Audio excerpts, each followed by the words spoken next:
بسم الله الرحمن الرحيم.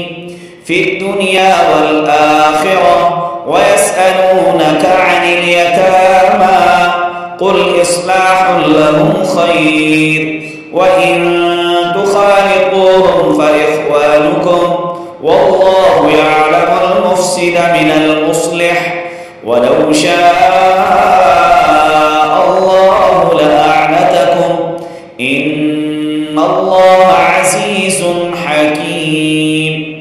ولا تنكحوا المشركات حتى يؤمن ولأمة مؤمنة خير من مشركة ولو أعجبتكم ولا تنكحوا المشركين حتى يؤمنوا ولعبد مؤمن خير من مشرك ولو أعجبكم أولئك يدعون إلى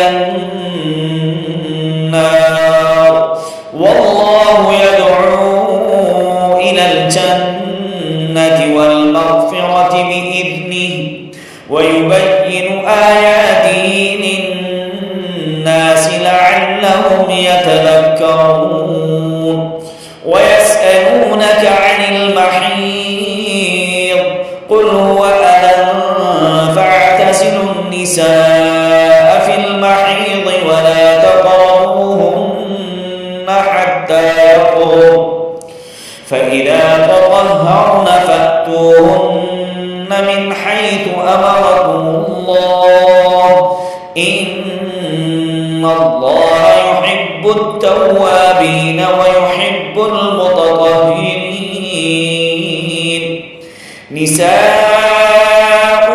حرث لكم فأتوا حرثكم أنى شئتم وقدموا لأنفسكم واتقوا الله واعلموا أنكم ملاقوه وبشر المؤمنين.